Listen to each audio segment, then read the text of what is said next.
하나님의 말씀 보도록 하겠습니다. 누가복음 1장 말씀입니다. 누가복음 1장 67절부터 80절 말씀입니다. 누가복음 1장 67절부터 80절까지 말씀 한 절씩 교독하고 마지막 절 함께 보겠습니다. 그 부친 사가랴가 성령의 충만함을 받아 예언하여 이르되 주 이스라엘의 하나님이여 그 백성을 돌보사 속량하시며 우리를 위하여 구원의 뿔을 그 종 다윗의 집에 일으키셨으니 이것은 주께서 예로부터 거룩한 선지자의 입으로 말씀하신 바와 같이 우리 원수에게서와 우리를 미워하는 모든 자의 손에서 구원하시는 일이라. 우리 조상을 긍휼히 여기시며 그 거룩한 언약을 기억하셨으니 곧 우리 조상 아브라함에게 하신 맹세라. 우리가 원수의 손에서 건지심을 받고 종신토록 주의 앞에서 성결과 의로 두려움이 없이 섬기게 하리라 하셨도다. 이하이여 네가 지극히 높으신 이의 선지자라 일컬음을 받고 주 앞에 앞서가서 그 길을 준비하여 주의 백성에게 그 죄 사함으로 말미암는 구원을 알게 하리니 이는 우리 하나님의 긍휼로 인함이라. 이로써 돋는 해가 위로부터 우리에게 임하여 어둠과 죽음의 그늘에 앉은 자에게 비치고 우리 발을 평강의 길로 인도하시리로다 하니라. 아이가 자라며 심령이 강하여지며 이스라엘에게 나타나는 날까지 빈들에 있으니라. 아멘. 사가랴는 10개월 동안 말을 할 수 없었습니다. 상상을 한번 해보십시오. 선천적인 것도 아니고 실어증이 걸린 것도 아닌데 어느 날 갑자기 말을 할 수 없게 된 것입니다. 그 모습을 처음 본 사람들은 이상히 여겼습니다. 제사장이었던 사가랴가 성전에서 분향하러 들어갔다가 늦게 나온 것도 이상한데 말까지 할 수 없게 되어버렸기 때문입니다. 여러분들이 사가랴의 상황이라면 어떻게 하시겠습니까? 오늘날에 이런 일들이 일어난다면 가장 먼저 병원에 가지 않겠습니까? 양의든 한이든 낫기 위해서 모든 방법을 동원해 보지 않을까요? 어쩌면 주변에서 더 극성일 수도 있겠습니다. 그런데도 사가랴는 집으로 돌아와서 아내 엘리사벳을 지켜보면서 묵묵히 그 시간들을 참았습니다. 왜 사가랴는 엘리사벳을 지켜보며 10개월이라는 시간을 참았을까요? 사가랴는 성전에서 분향할 때 놀라운 체험을 합니다. 가브리엘 천사가 이 사가랴에게 찾아온 것이죠. 가브리엘은 그렇다면 왜 사가랴에게 찾아왔을까요? 엘리사벳이 아들을 낳을 것이라는 이야기를 전해주기 위함이었습니다. 그런데 덧붙여 무엇을 이야기합니까? 그 아들의 이름을 요한이라고 지을 것을 당부하며 요한이 엘리야의 심령과 능력으로 주를 위하여 백성을 준비시킬 것이라고 이야기해 줍니다. 천사를 만난 것도 놀랄 일입니다. 그런데 여지껏 아이를 갖지 못하고 이 부부가 늙어버렸건만 아기가 태어나는 것도 모자라 그 아이가 구원자를 마중하는 역할을 한다니 마치 꿈꾸는 것만 같지 않았을까요? 그래서 사가랴가 가브리엘 천사에게 대꾸합니다. 사가랴가 천사에게 이르되 내가 이것을 어떻게 알리요? 내가 늙고 아내도 나이가 많으니이다. 의심이 가득한 사가랴의 말에 천사는 무엇이라고 말합니까? 네가 내 말을 믿지 못하기 때문에 이 일이 되는 날까지 사가랴가 말 못하는 자가 될 것이다. 그런데 정말 마법에 걸린 것처럼 사가랴가 말을 할 수 없게 된 것입니다. 분향을 마치고 나오는 사가랴를 본 사람들은 그를 이상하게 볼 수밖에 없었습니다. 하지만 누구보다 당황스러운 것은 사가랴 자신이었겠죠. 난데없이 천사를 마주했습니다. 그리고 입이 닫혀버렸습니다. 그런데 그때부터 놀라운 일이 펼쳐지는 것이죠. 태가 끊어진 것만 같았던 엘리사벳이 아이를 잉태한 것입니다. 엘리사벳을 지켜보며 사가랴는 그 날을 기억했을 것입니다. 가브리엘 천사가 찾아와 전해준 그 복된 소식 말입니다. 배가 차오르는 아내를 바라보며 말을 할 수 없다는 불편함보다 하나님의 약속의 때가 점점 다가오고 있음을 기대하며 출산의 날을 손꼽아 기다리고 있었을 것입니다. 사랑하는 성도 여러분, 복음이 우리에게 처음 찾아올 때 우리는 불편합니다. 왜냐하면 그 사실을 처음에 받아들이기 힘들고 믿을 수 없기 때문입니다. 하나님께서 나를 사랑하신다라고 하는데 내 형편을 보면 사랑받고 있다는 말이 어울리지 않습니다.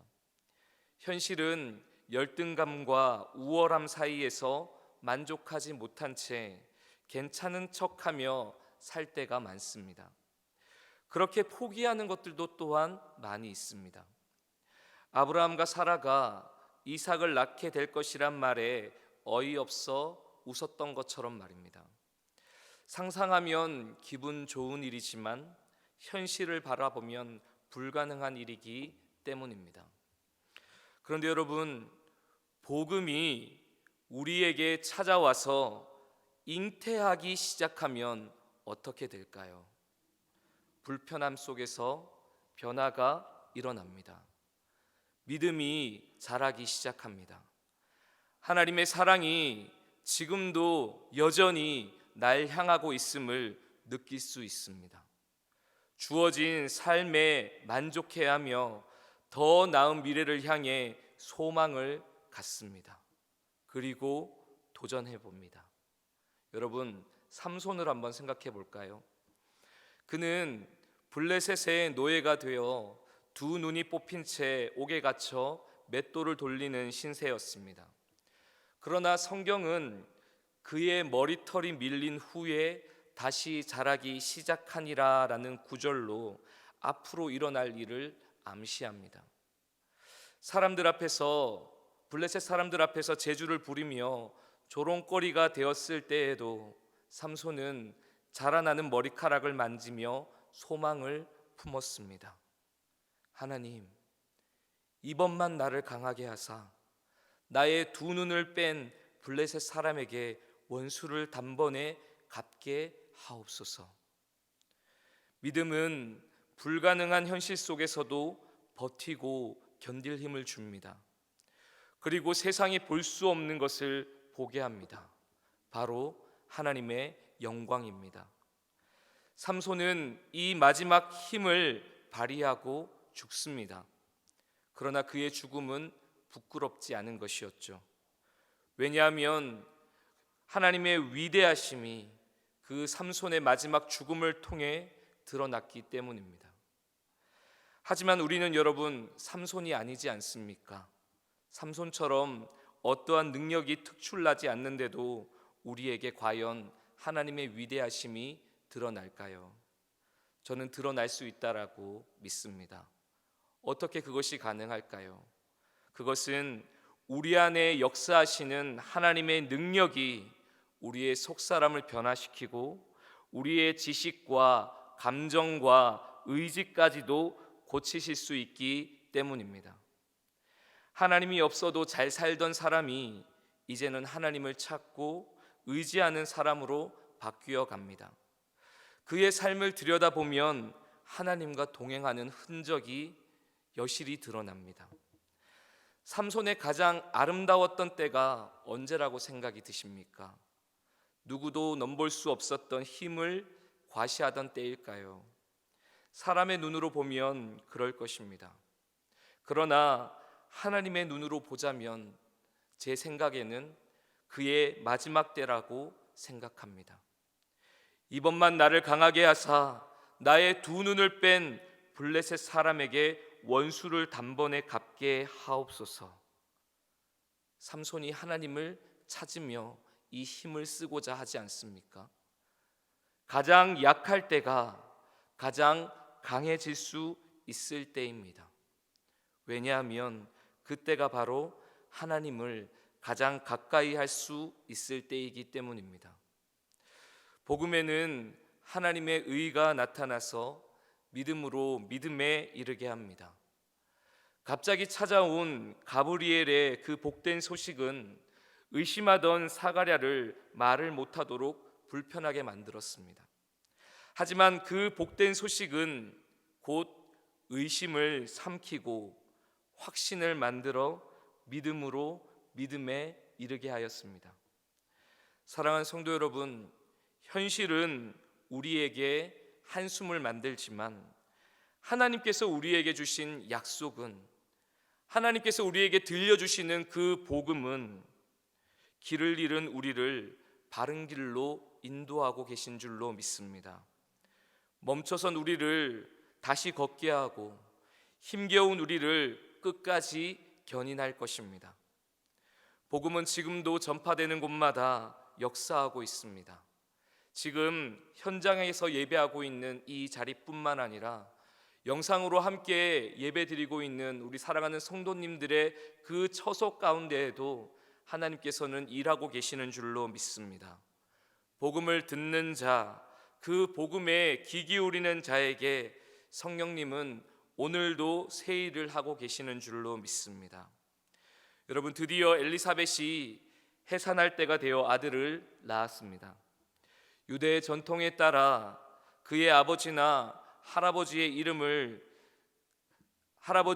따라 아기의 이름을 지어야 할 것만, 웬일인지 엘리사벳이나 사가랴는 그의 이름을 요한이라고 짓겠다고 선언합니다. 왜 두 사람은 전통을 따르지 않고 아기의 이름을 요한이라고 지으려 했습니까?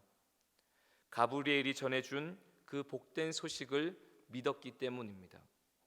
천사가 그에게 이르되 사가랴여 무서워하지 말라. 너의 간구함이 들린지라. 너의 아내 엘리사벳이 너에게 아들을 낳아 주리니 그 이름을 요한이라 하라. 아기의 출산을 축하하러 온 사람들이 이상하게 여기는 동안 그동안 말을 할 수 없었던 사가랴가 서판에 그의 이름을 요한이라고 짓겠다라고 쓰자 놀라운 일이 생깁니다.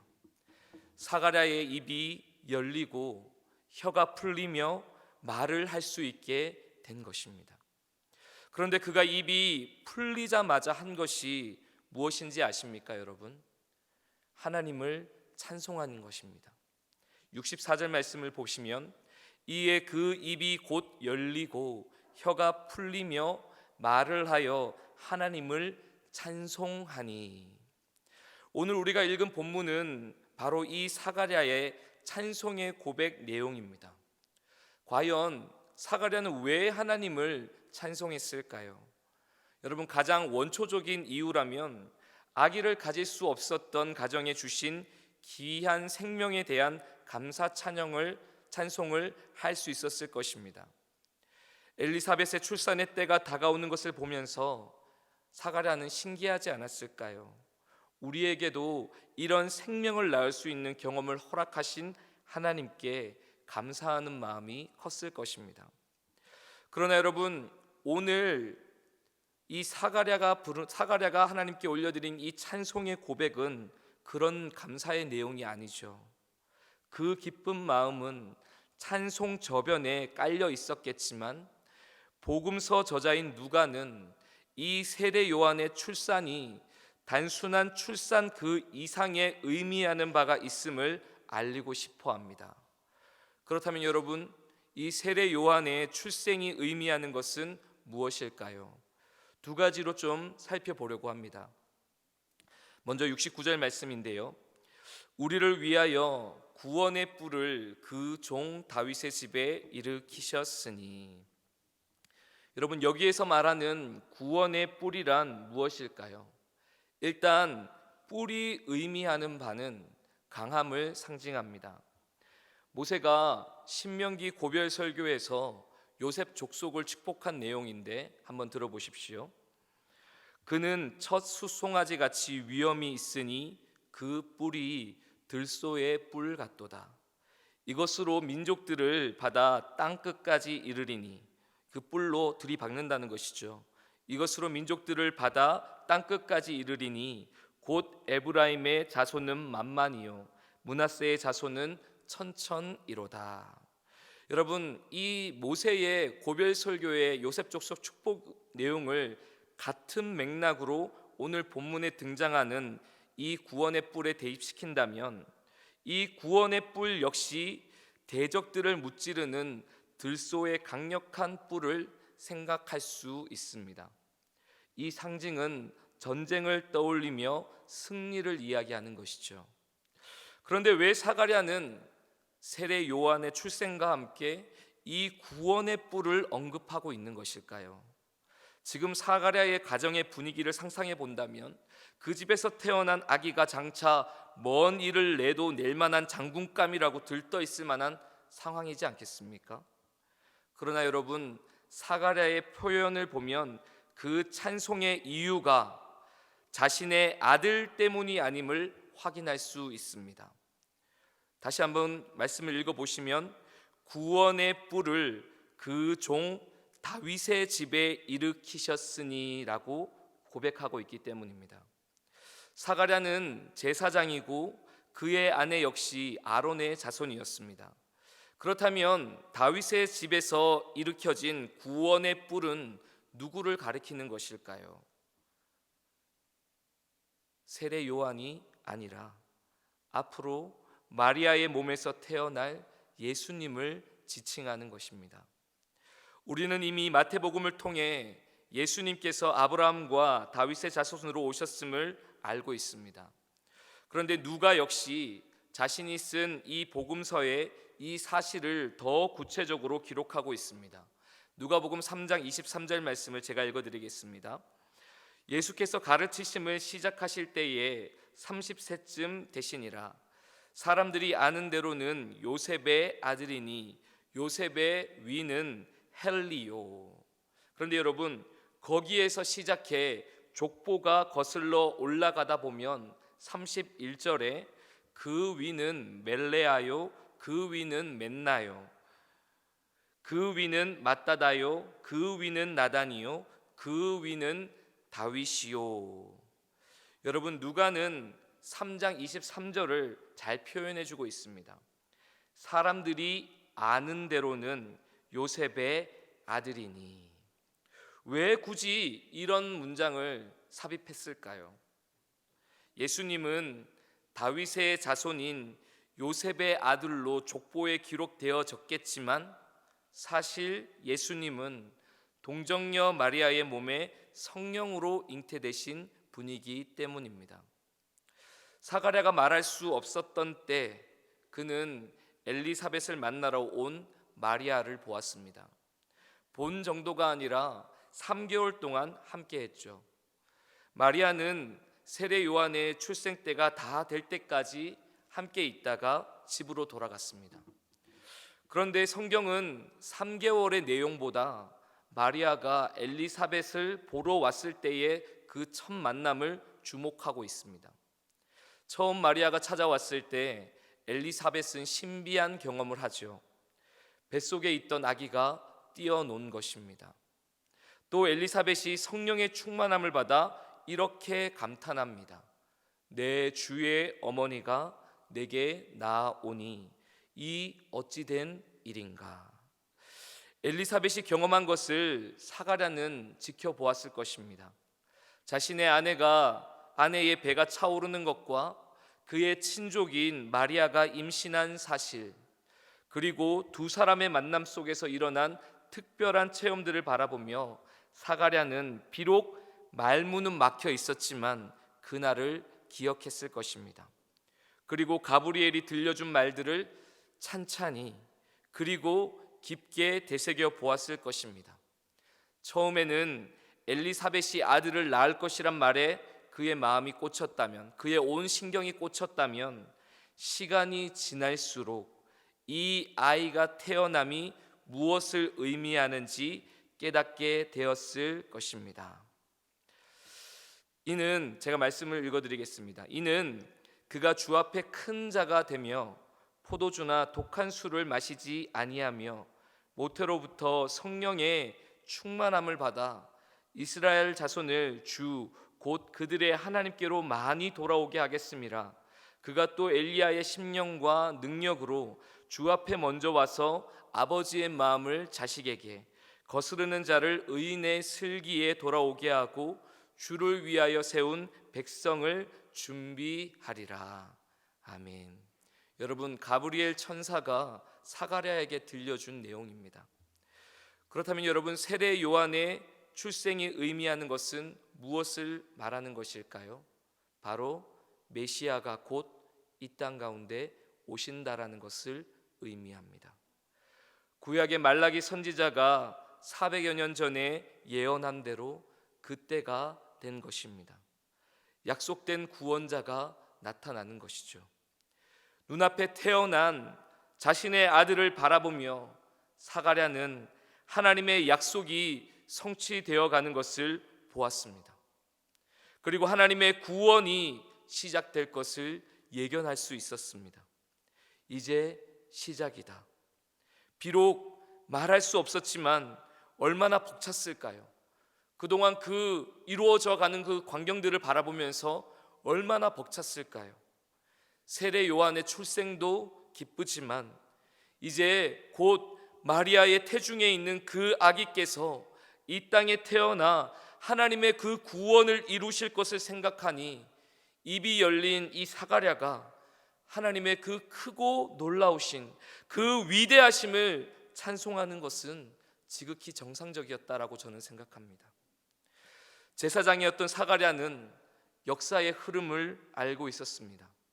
지금은 이스라엘이 로마의 지배 아래에서 주권을 잃어버린 채 눈치를 봐야 하는 상황이지만 원래는 이 이스라엘이 하나님의 나라이지 않습니까? 그들의 건국 목적은 분명했습니다. 제사장 나라로 아브라함의 복이 모든 민족에게 흘러가 그들 역시 하나님의 백성이 되도록 만드는 것이었습니다. 온 땅이 하나님을 예배하도록 만드는 것이 이스라엘의 존재 이유였습니다. 그러나 그들은 자신들의 존재를 망각한 채 하나님을 떠나 오히려 하나님의 대적이 되어버렸습니다. 이방 문화에 길들여져 우상을 섬기고 마음에 하나님 두기를 싫어하고 자기의 소견에 오른 대로 행했습니다. 그 죄의 결과는 어땠을까요? 비참하게 짝이 없었습니다. 처음에는 먹음직스럽고 보암직스럽고 처음에는 먹음직하고 보암직하고 탐스러워 따라했던 그 모든 것들이 자신들의 올무가 되어서 이방 나라의 억압과 지배 아래 살게 된 것입니다. 여러분, 얼마나 부끄러운 역사입니까? 그러나 그러한 역사 가운데에서 우리 하나님은, 그들을 택하신 하나님은 포기하지 않으십니다. 그 부끄러움을 알고 돌이켜 하나님을 찾는 자들을 긍휼히 여기시며 그들을 기억하셔서 돌보셨습니다. 왜요? 하나님의 약속을 믿어 의롭다 칭함을 받은 아브라함과 맺은 언약 때문이었습니다. 레위기 26장 44절부터 45절 말씀입니다. 그런즉 그들이 원수들의 땅에 있을 때에 내가 그들을 내버리지 아니하며 미워하지 아니하며 아주 멸하지 아니하고 그들과 맺은 언약을 폐하지 아니하리니 나는 여호와 그들의 하나님이 됨이니라. 내가 그들의 하나님이 되기 위하여 민족들이 보는 앞에서 애굽 땅으로부터 그들을 인도하여 낸 그들의 조상과의 언약을 그들을 위하여 기억하리라. 나는 여호와니라. 아멘. 세례 요한의 출생이 약속된 구원자가 오는 것을 의미한다면 사가랴가 하나님을 찬송하는 이유는 하나님의 긍휼하심 때문이었습니다. 누가복음을 시작하며 사가랴와 엘리사벳 부부가 등장하는데 누가는 그들이 흠이 없다라고 이야기합니다. 이 부부는 하나님의 계명과 규례를 잘 지킬 정도로 하나님을 경외하는 부부였습니다. 그러나 이것은 그들이 완전하다라는 뜻이라기보다는 그들에게 악의가 없는 것이 그들의 죄 때문이 아님을 상기시켜 주는 것입니다. 사람 마음 같아서 이렇게까지 내가 하나님을 경외하고 섬기는데 왜 우리에게 이런 시련을 주십니까? 라고 의문이 들지 않겠습니까? 그러나 여러분, 하나님께서는 그 의문까지도 다 헤아리시는 분인 줄로 믿습니다. 1장 13절 말씀을 보시면 천사가 그에게 이르되 사가랴여 무서워하지 말라. 너의 간구함이 들린지라. 너의 아내 엘리사벳이 너에게 아들을 낳아 주리니 그 이름을 요한이라 하라. 하나님은 그에게 필요한 것이 무엇인지 알고 계십니다. 그리고 듣고 계십니다. 성경은 하나님께서 기억하셨다라고 표현하고 있는데, 그렇다면 하나님께서 깜빡 잊고 계실 수 있겠습니까? 아니면 처리할 일이 너무 많아서 미뤄두고 계시겠습니까? 저는 아니라고 생각합니다. 하나님의 때가 되지 않은 것입니다. 하나님은 그 때가 이를 때까지 고난 가운데 있는 우리를 긍휼히 여기십니다. 그리고 우리를 잊지 않으시고 기억하시며 돌보십니다. 1장 46절부터 55절까지에 기록된 마리아의 창가를 보십시오. 여기에도 하나님의 긍휼하심을 노래하는 마리아를 보게 됩니다. 여종의 비천함을 돌보시고 쭉 내용이 이어지다가 그 종 이스라엘을 도우사 긍휼히 여기시고 기억하시되 우리 조상에게 말씀하신 것과 같이 아브라함과 그 자손에게 영원히 하시리로다 하니라. 아멘. 그런데 여러분, 오늘 본문 말씀을 한번 보십시오. 사가랴 역시도 계속해서 이야기합니다. 하나님께서 그 백성을 돌보사 속량하시며 우리 조상을 긍휼히 여기시며 그 거룩한 언약을 기억하셨으니 이는 우리 하나님의 긍휼로 인함이라. 사가랴는 하나님의 긍휼하심이 원수와 우리를 미워하는 모든 자의 손에서 구원하실 것이라고 예언합니다. 1차적으로는 지금 겪고 있는 로마의 압제로부터의 자유를 고대했을 것입니다. 그러나 로마의 박해는 이후에도 꽤 오랜 시간 지속됩니다. 그렇지만 로마의 박해 속에서도 진리는 살아서 죽음을 이기고 성도들을 자유케 했습니다. 죽음이 결코 진리를 막을 수 없음을 보여주신 것입니다. 히브리서 기자는 무엇이라고 이야기합니까? 그들을 가리켜 세상이 감당할 수 없는 사람들이라며 믿음의 사람들을 지칭합니다. 더불어 하나님의 긍휼하심은 그런 물리적인 압제를 초월하게 만드실 뿐만 아니라 우리의 영적인 문제에서도 우리를 속량하십니다. 구원의 뿌리신 예수님은 해결할 수 없는 인간의 죄의 문제를 해결하기 위해 이 땅에 오셨습니다. 그분의 강함은 십자가에서 나타나셨죠. 로마서 6장을 보면 그가 죽으심은 죄에 대하여 단번에 죽으심이요 그의 살아계심은 하나님께 대하여 살아계심이니 이와 같이 너희도 너희 자신을 죄에 대하여는 죽은 자요 그리스도 예수 안에서 하나님께 대하여는 살아있는 자로 여길지어다.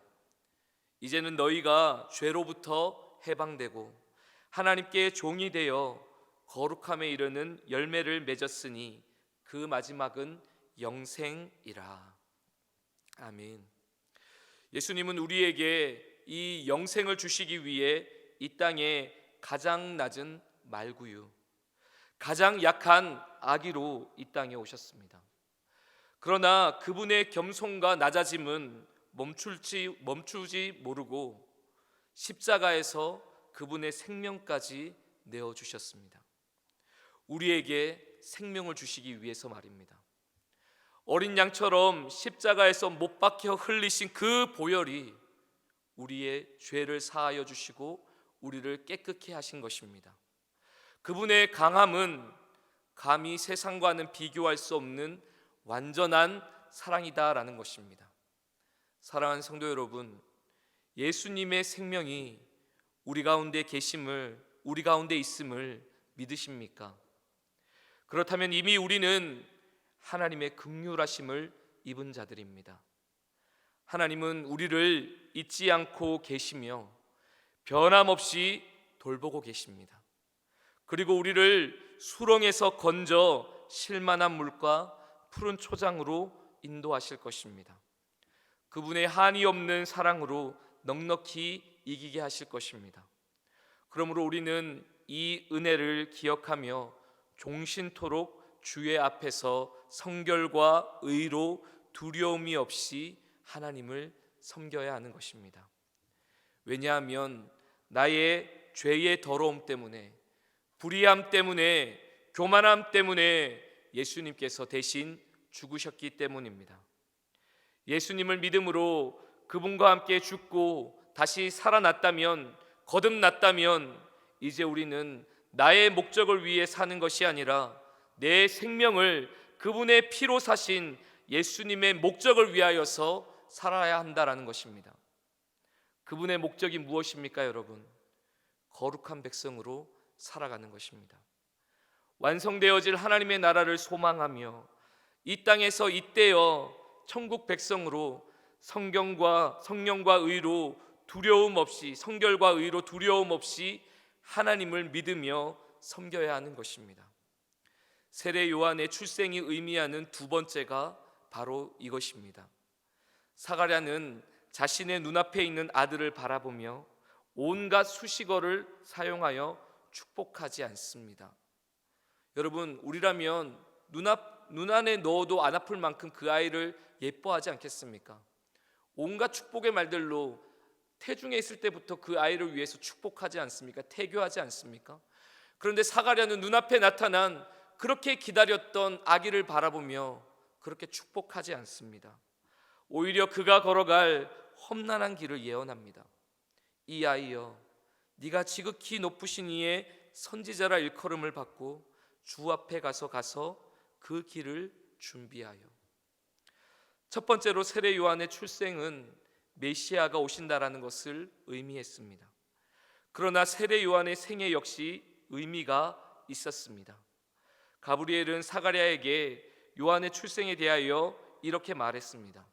그가 또 엘리야의 심령과 능력으로 주 앞에 먼저 와서 아버지의 마음을 자식에게, 거스르는 자를 의인의 슬기에 돌아오게 하고 주를 위하여 세운 백성을 준비하리라.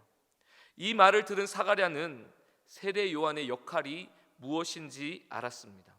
그는 구약의 마지막 선지자인 말라기의 예언을 기억하고 있었을 것이기 때문입니다. 앞서 가브리엘이 전하여 준 이야기와 말라기 선지자가 기록한 마지막 부분을 비교하여 들어보십시오. 보라, 여호와의 크고 두려운 날이 이르기 전에 내가 선지자 엘리야를 너희에게 보내리니 그가 아버지의 마음을 자녀에게로 돌이키게 하고 자녀들의 마음을 그들의 아버지에게로 돌이키게 하리라. 돌이키지 아니하면 두렵건대 내가 와서 저주로 그 땅을 칠까 하노라 하시니라. 여러분, 세례 요한은 선지자의 역할을 감당해야 했습니다. 엘리야처럼 백성들의 죄를 꾸짖고 돌이켜 하나님께로 나아오도록 인도해야 했습니다. 광야에서 외치며 여호와의 길을 예비하고 사막에서 우리 하나님의 대로를 평탄하게 해야 했습니다. 그런데 여러분, 세례 요한의 역할은 딱 거기까지였습니다. 왜냐하면 세례 요한은 구원의 뿔이 아니기 때문입니다. 그러므로 세례 요한의 출생의 의미가 갖는 또 한 가지는 바로 세례 요한의 삶을 통해 하나님께서 높임을 받으시고 그의 삶이 주님을 영화롭게 할 것이다 라는 것입니다. 회개하라 천국이 가까이 왔노라 외치며 백성들의 죄를 고발할 때 백성들은 마음의 찔림을 받아 자복하며 죄를 뉘우쳐 자신들의 어리석음과 상함 그리고 연약함을 가지고 용서와 자비를 구하며 하나님을 찾을 것입니다. 그런데 그 다음에는 어떤 일이 일어날까요? 세례 요한의 그 외침을 들은 백성들이 자복하며 요단 강가로 나와 세례를 받으려고 했는데 그 다음에는 어떤 일이 일어날까요? 여러분, 오늘 본문 말씀입니다. 78절인데요. 이로써 돋는 해가 위로부터 우리에게 임하여 어둠과 죽음의 그늘에 앉은 자에게 비치고 우리 발을 평강의 길로 인도하시리로다 하니라. 여러분, 제사함으로 말미암아 구원을 알게 하는 그 지식이 증거되어지고 전해진 다음에는 하나님께서 그 죄사함을 입은 사람을 구원하시는 일이, 그 역사가 일어나는 줄로 믿습니다. 돋는 해 되시는 예수님의 그 찬란한 빛이 우리에게 임하여 어둠과 죽음의 그늘이 그 빛 가운데 물러가게 되고 죄로 인해 지쳐있던 우리의 발이 불안과 두려움에서 벗어나 평강의 길로 걷게 될 것입니다. 골짜기마다 도두어지며 산마다 언덕마다 낮아지며 고르지 아니한 곳이 평탄하게 되며 험한 곳이 평지가 되는 것을 경험하게 될 것입니다. 세례 요한은 가브리엘이 전한 소식처럼 이스라엘 자손을 주 곧 그들의 하나님께로 많이 돌아오게 했습니다. 그러나 여러분, 그 과정이 쉽지만은 않았습니다. 종교 지도자들의 위선적인 모습들 앞에 그는 맞섰습니다. 그리고 낙타털 옷을 입고 메뚜기와 석청을 먹으며 엘리야처럼 광야에서 삶을 살았습니다. 그의 삶은 마지막까지도 순탄하지 않았습니다. 형장의 이슬로 사라져 버렸기 때문입니다. 세례 요한은 그의 고백처럼 마지막을 장식합니다. 주님은 흥해야 하겠고 나는 쇠하여야 되리라 라고 말입니다. 그런데 여러분, 그 세례 요한에 관하여서 예수님이 무엇이라고 평가하십니까? 어떻게 평가하십니까? 내가 진실로 너희에게 말하노니 여자가 낳은 자 중에 세례 요한보다 큰 이가 일어남이 없도다. 사랑하는 성도 여러분, 자신의 삶에 어떤 의미를 부여하십니까? 나는 무엇을 위해 존재하고 있습니까? 우리는 무엇을 바라보며 앞으로 나아가고 있습니까? 어제보다 더 나은 오늘과 내일, 올해보다 더 나은 내년을 기대하며 마음으로 결단할 것입니다. 그러나 여러분, 1분 1초가 지나가고 한 해 한 해 쌓여갈수록 몸은 늙어가고 마음은 약해져만 가는 자신을 보게 될 것입니다. 완전함을 꿈꾸지만 점점 더 깊은 괴리감을 느끼며 적당하게 인생을 정리하고 싶어질 것입니다. 여러분, 이것은 불변하는 이치입니다. 세월을 막고 싶어도 막을 수 없습니다. 그렇지만 여러분, 막을 수 없는 세월이라 할지라도 약해지지 않고 숨겨지지 않는 것이 우리에게 있습니다. 그것이 무엇인지 압니까, 여러분? 우리의 몸은 후패해지고 우리의 생각은 약해지고 마음마저 무뎌질 수 있지만 시간이 지남에 있어서도 약해지지 않고 숨겨지지 않는 것이 있는데, 그것은 바로 그동안 그가 예수님을 위해서 살아온 흔적입니다. 이 흔적은 세월이 지나도 성령이 필요 없습니다. 이 흔적은 세월이 지나도 흉하지가 않습니다. 왜냐하면 영광의 흔적이기 때문입니다. 세례 요한은 우리를 구원하기 위해 이 땅에 인간의 몸으로 오신 예수님을 예비하는 사람이었습니다. 오늘 80절을 보면 아이가 자라며 심령이 강하여지며 이스라엘에게 나타나는 날까지 빈들에 있었습니다. 그 빈들에서 주님을 기다렸을 것입니다. 그곳에서 수많은 흔적들을 가지고 자라났을 것입니다. 그렇다면 여러분, 우리는 어떤 사람들일까요? 우리는 주님의 다시 오실 길을 예비하는 사람들입니다. 교회의 모습을 통해 하나님 나라를 소망하게 되기를 바랍니다. 서로가 서로를 몰랐던 죄인들이었던 우리가 하나님의 은혜로 구원함을 받아 형제 자매가 되고 어떻게 용납하고 사랑하며 한 몸이 될 수 있었는지 삶으로 증언할 수 있는 우리 태화교회가 되기를 소원합니다. 비대면으로 밖에 모일 수 없는 이 코로나 시절, 우리는 여러분 다시 빈들에 놓여져 있습니다. 특별히 성탄절을 앞두고 교회들마다 성탄의 밝은 빛과 찬양 소리마저 힘을 잃은 듯 보입니다. 그러나 예수님의 밝은 빛은 여전히 우리를 비추고 있음을 믿으시기 바랍니다. 희미해진 복음의 영광을 되찾읍시다. 돋는 해처럼 우리에게 오신 주님을 찬양합시다. 하나님의 긍휼하심을 입은 자들로 오히려 더 감사합시다. 예수님의 그 흔적을 새기며 다시 오실 주님을 기다립시다. 구원의 뿌리신 예수 그리스도의 사랑이 하나님의 긍휼과 기억하심, 돌보심과 속령을 기다리는 모든 사람들에게 함께 하시기를 예수님의 이름으로 축원합니다. 이 시간 함께 찬양드리겠습니다.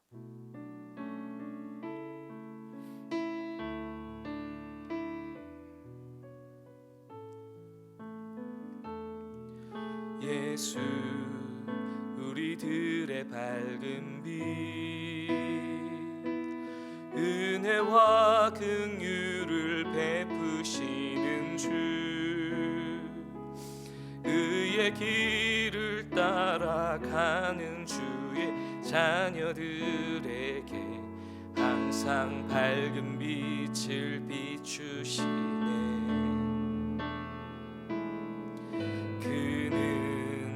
구원의 주 하나님,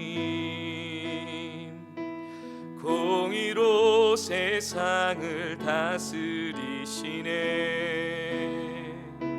주를 경외하는 자들에게 부어주시는 놀라운 주님의 영광,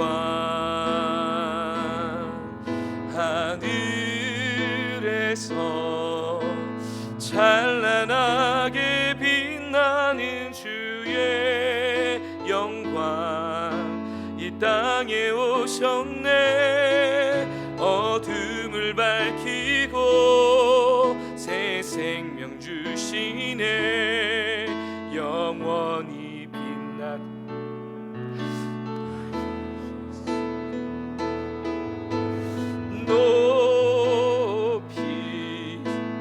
영광과 찬양 받으실 그 이름 경배합니다.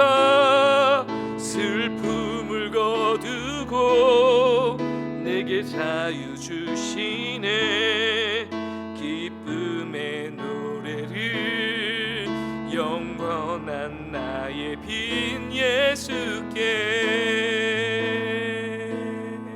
한 번 더 고백합시다. 예수 우리들의 밝은 빛, 은혜와 긍휼을 베푸시는 주, 의의 길을 따라가는 주의 자녀들에게 항상 밝은 빛을 비추시네. 그는 구원의 주 하나님, 공의로 세상을 다스리시네. 주를 경외하는 자들에게 부어주시는 놀라운 주님의 영광, 하늘에서 찬란하게 빛나는 주의 영광, 이 땅에 오셨네. 어둠을 밝히고 새 생명 주시네. 영원히 빛나는 나의 예수님 높이 영광과 찬양 받으실 그 이름 경배합니다. 슬픔을 거두고 내게 자유 주시네. 기쁨의 노래를 영원한 나의 빛 예수께